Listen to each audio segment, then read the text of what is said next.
In the spring of 1947, New York police forced their way into a once proud Harlem brownstone and found what looked less like a home and more like a tomb. The air was heavy with the stench of decay, and the silence inside seemed almost alive, broken only by the crack of splintering wood as officers pushed deeper through the barricades of junk. Newspapers were stacked to the ceiling, towers leaning dangerously over narrow tunnels carved into the debris, as though the house itself had been hollowed out by something desperate and unseen. Somewhere in that labyrinth lay the Collyer Brothers, men who had once walked proudly through the city streets, now reduced to whispers and shadows. One body would be discovered slumped in a dark corner, blind and starved. The other would be found much later, entombed beneath the collapse of his own creation, crushed by the very barricades he had built to keep the world away.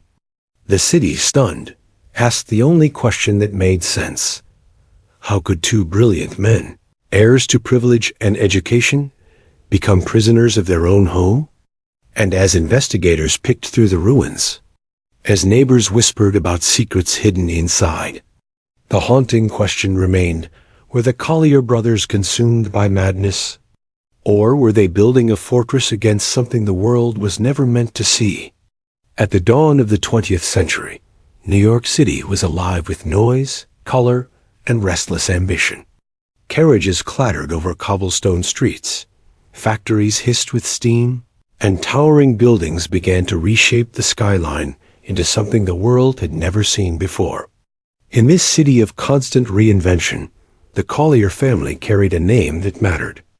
Their brownstone on Fifth Avenue stood as a symbol of stability and refinement, surrounded by others of equal elegance, each one a proud relic of an older New York. Their father, a respected physician, treated patients with precision and dignity, his reputation spreading across the city's upper classes. Their mother, the daughter of a distinguished family, embodied grace and tradition. Within those walls, Homer and Langley were raised not just with comfort, but with the weight of expectation. Homer studied law, his mind sharp and disciplined, while Langley pursued music, his fingers moving across piano keys with the ease of natural talent. Together, they represented the promise of their generation: intellect, culture, and privilege woven together. Yet even in youth, there were small shadows that went unnoticed. Both brothers were quiet, preferring the company of books, music, and each other rather than the bustling social world around them. They were disciplined, but they were also different, aloof, in ways that made them memorable, and in hindsight, fragile. As the decades passed, the city around them shifted. Wealth drifted northward, businesses expanded, and neighborhoods changed. Families of standing sold their homes, moving to new districts where modernity seemed brighter and safer. But the Collyer brothers stayed. Their home, once surrounded by equals, became a relic trapped between worlds, an echo of an era that was slipping away. It might have been pride, or perhaps it was fear, but the brothers did not follow the tide. After the deaths of their parents, their retreat deepened. They no longer hosted gatherings, no longer opened their doors to the city's rhythms. Instead, the brownstone grew darker, curtains drawn, shutters closed, and conversations with the outside world reduced to silence. Where once the house had been a vessel of laughter and light, it became a barrier against change, a sanctuary that did not welcome strangers. What appeared to be eccentricity was in truth a hardening of isolation, the quiet laying of foundations for something that would eventually consume them both. In a city that never stopped moving, the Collyers chose to stand still, and that stillness would become their undoing. The transformation of the Collyer house from a place of pride to a fortress of fear did not happen in an instant. It unfolded slowly, almost invisibly, as the brothers withdrew from a world they no longer trusted. At first, the changes seemed harmless. Even practical Langley, protective of his blind and ailing brother, began to board up the windows to block out prying eyes.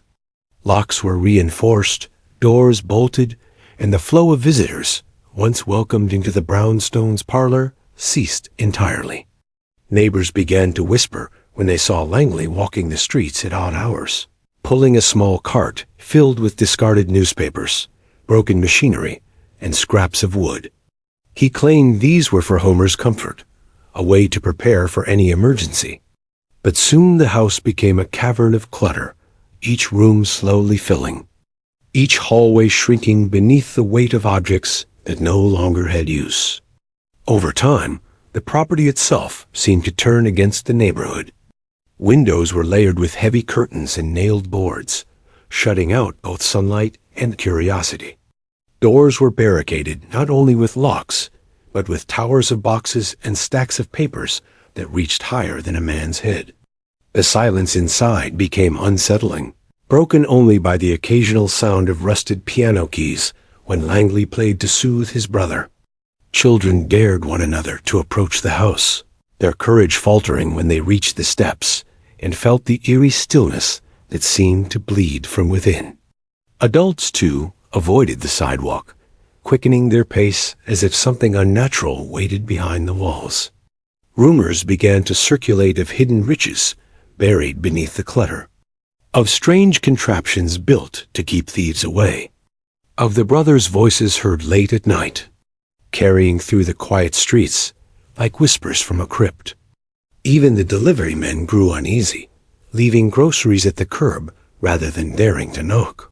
The house, once a symbol of refinement, had become a monument of secrecy.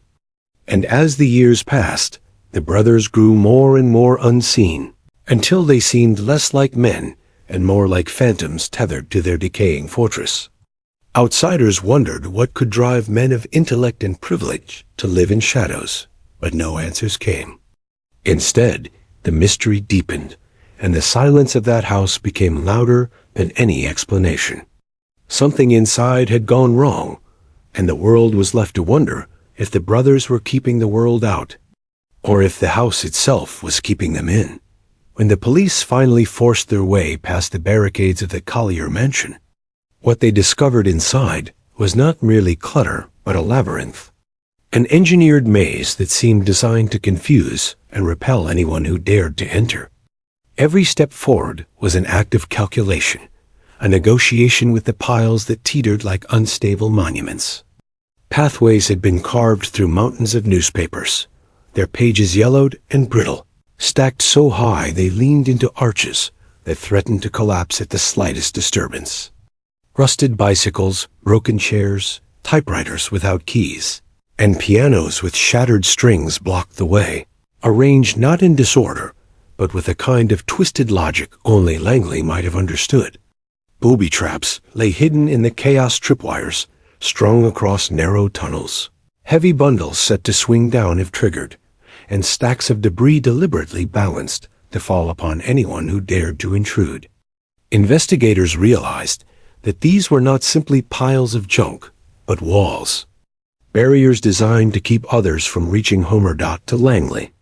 Each object was a weapon, each stack a shield, all part of a fortress constructed from paranoia and fear. Yet alongside this architecture of defense lay something more disturbing. Inside the hoard, officers uncovered hundreds of thousands of newspapers, collected meticulously over decades. Langley insisted he kept them, so Homer could one day read about every event he had missed after losing his sight, as if time itself could be preserved and replayed when blindness no longer held him captive. That gesture, both tender and obsessive, blurred the line between devotion and madness. Reports from neighbors had long hinted at the strangeness inside. Muffled crashes at night, strange odors drifting through the walls, the faint strains of piano music in the early hours of morning. Now, in the dim light of their flashlights, officers saw how those stories took shape in the maze before them. Theories emerged quickly. Psychologists described the brothers as victims of compulsive hoarding, men unable to part with objects because each item carried imagined value. Others suggested that Langley's barricades were less about obsession and more about fear. that he was not only protecting Homer from thieves, but also preparing for a world he believed was closing in on them. Still, the evidence contradicted itself. Were the Collyers prisoners of their own paranoia? Or was there a deeper purpose to the maze, something only they understood? Each detail uncovered seemed to bring investigators closer to an answer. Yet the house resisted explanation, its tunnels and traps whispering of intentions lost to silence. The more they uncovered, the clearer it became that this was not merely a story of clutter, but of two men who had reshaped their reality into something impenetrable, something that consumed them in the end. The weight of isolation did not simply rest in the piles of newspapers and broken furniture. It pressed down on the brothers themselves until their very lives bent beneath it. Homer, once a sharp and ambitious lawyer, now sat in perpetual darkness, his world reduced to shadows behind his failing eyes. He was blind, his body frail, and his spirit tethered only to the care of Langley, who insisted he alone could keep his brother safe. Langley wandered the city streets at night, scavenging discarded food and broken objects, carrying them back like offerings to sustain a life that was no longer whole.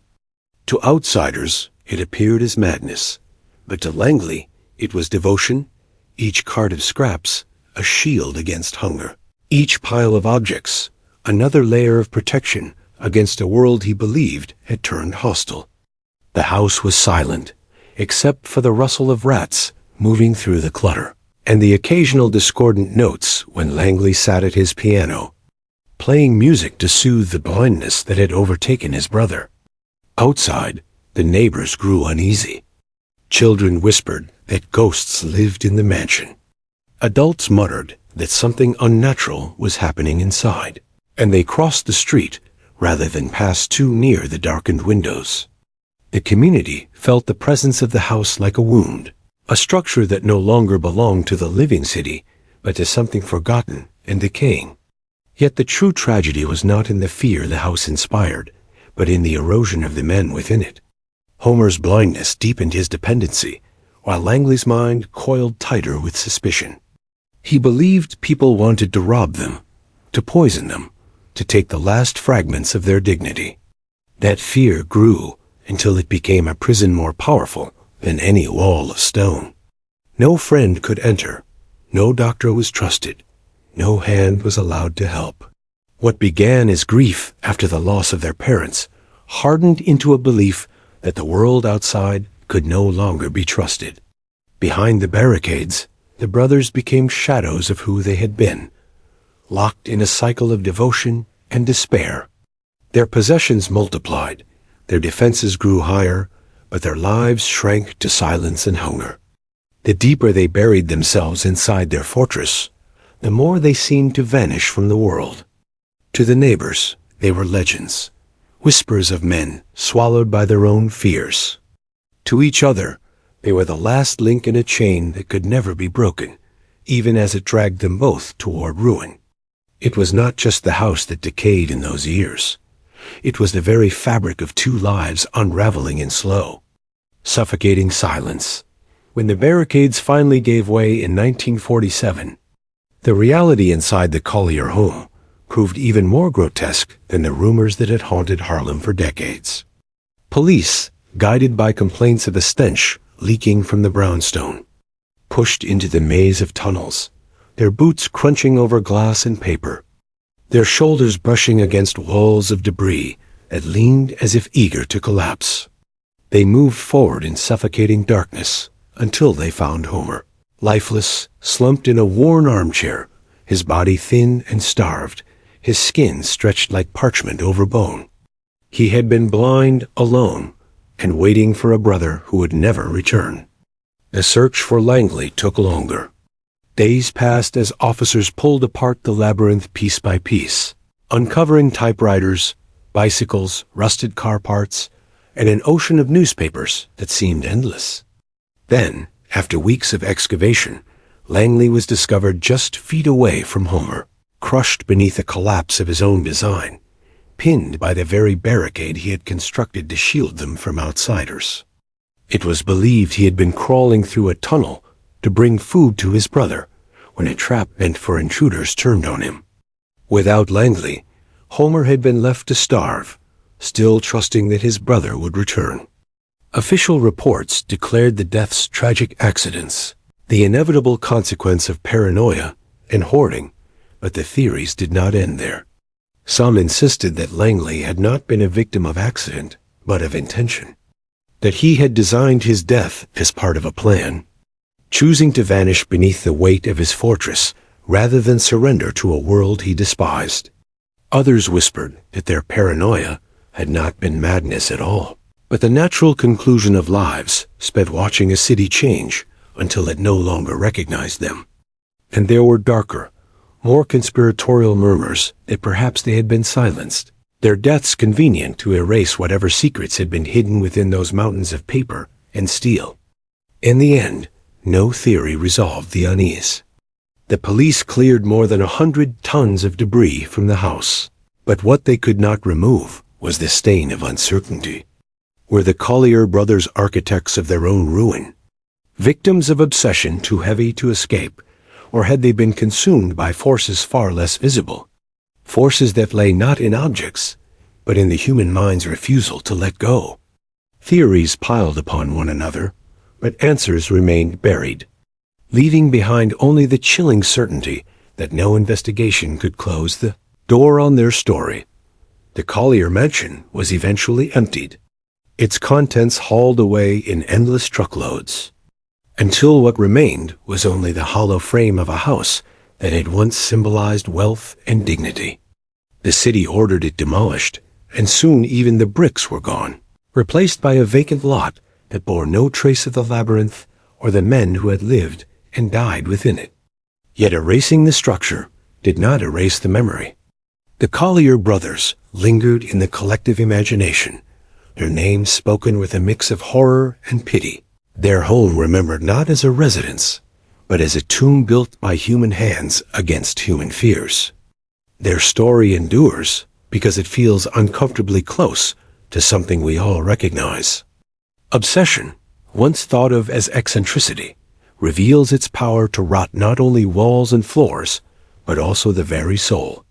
Isolation, born of grief and distrust, shows how quickly human beings can build prisons without iron bars, fortresses made only of fear and silence. The Collyers were not monsters, nor were they saints. They were men who could not release the past, who clung to objects as if they contained safety, who withdrew until the world outside became too hostile to face. Their fate unsettles us because it whispers of a truth we would rather ignore, that the boundary between devotion and destruction is fragile, and that obsession can consume quietly, long before it kills. Today, when people speak of the Collyer brothers, they do not remember the music Langley once played, or the arguments Homer once made in court. They remember the smell of rot, the image of newspapers stacked to the ceiling, the sight of two brothers buried under the weight of their own defenses. The haunting question that lingers is not only how they died, but what they were running from, and whether the world outside their windows was ever truly more dangerous than the fears they carried inside. In the end, the Collyer house became a mirror that reflected not only the decay of two men, but the vulnerability of anyone who chooses isolation over connection, fear over trust. And perhaps that is why the story continues to disturb, why it refuses to fade, why the brothers remain ghosts in a city that long ago replaced their brownstone with new walls and new lives. Because somewhere in their silence lies a warning that a fortress can just as easily become a coffin, and that the line between safety and suffocation is thinner than we care to admit. If this story left you unsettled, imagine how many more forgotten truths still lie buried in history. Press like if you felt the weight of the Collyer brothers' silence. Share your thoughts in the comments, and subscribe to this channel so you never miss the next haunting mystery. Your support keeps these forgotten stories alive.